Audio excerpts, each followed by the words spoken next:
আসসালামু আলাইকুম। আমি সাইফুল্লাহ রাজু। আজকের ক্লাসে সবাইকে স্বাগতম। আজকে আমরা SSC chemistry chapter 11 lecture 4 complete করব। এখনো যারা লেকচার 1, লেকচার 2, লেকচার 3 দেখো নাই তারা দ্রুত দেখে নেবা। চলো কথা না বাড়িয়ে শুরু করা যাক।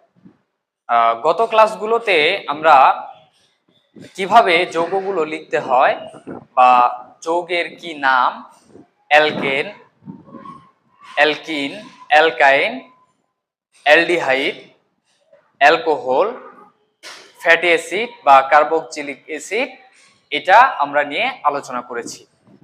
আজকের ক্লাসে আমরা এই যে জাতগুলো আছে যেমন অ্যালকেন, এরপরে অ্যালকিন, অ্যালকাইন, এই জাতগুলোর প্রস্তুতি নিয়ে কথা বলবো। চলো কথা না বাড়িয়ে শুরু করা যায়। আজকের ক্লাসে আমরা অ্যালকেনের প্রস্তুতি দেখব যে আসলে এই অ্যালকেনটা আমরা কোন কোন যৌগ থেকে বা কোন কোন বিক্রিয়া থেকে বিক্রিয়া করে আমরা অ্যালকেন প্রস্তুত করতে পারি। প্রথমে আমি এখানে লিখব যে অ্যালকেনের প্রস্তুতি।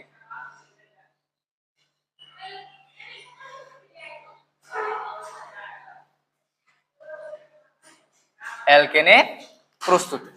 তো এই অ্যালকেনটা আমরা কোথা থেকে পাই?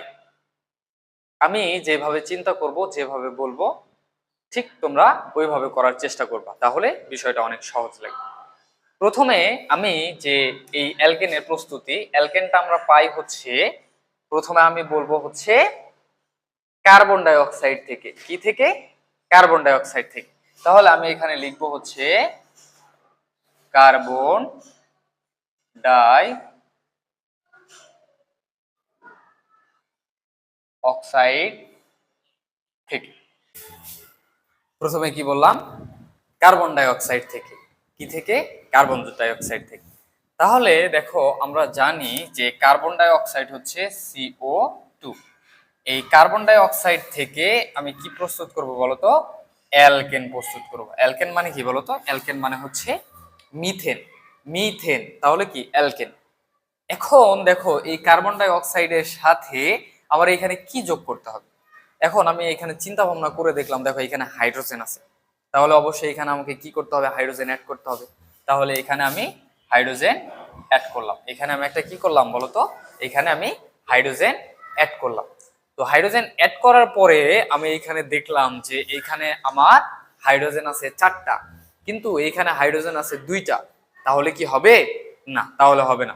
আমার বিক্রিয়ার উভয় পাশে সবসময় মনে রাখবা, বিক্রিয়ার উভয় পাশে সেম থাকতে হয়।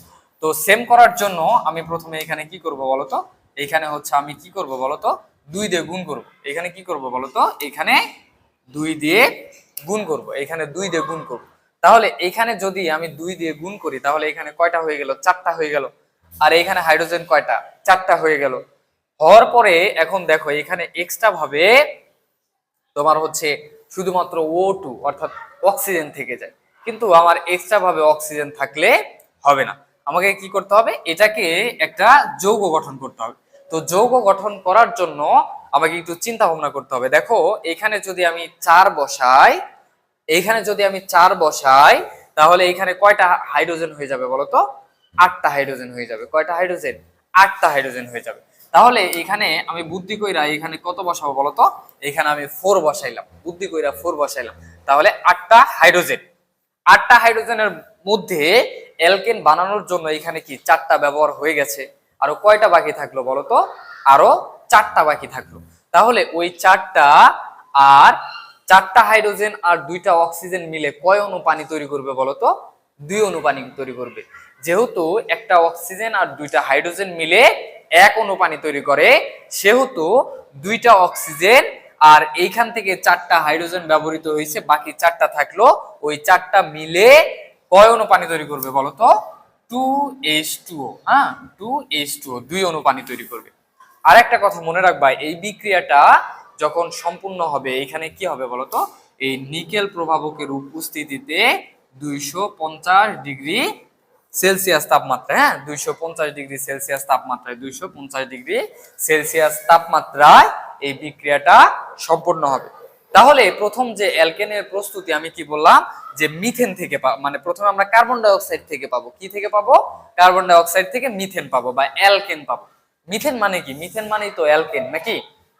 তো কার্বন ডাই অক্সাইডের সাথে এই বিক্রিয়াটা করলে এখান থেকে আমরা কি পাই বলতো? এখান থেকে আমরা মিথেন পাই। এখান থেকে আমরা কি পাই?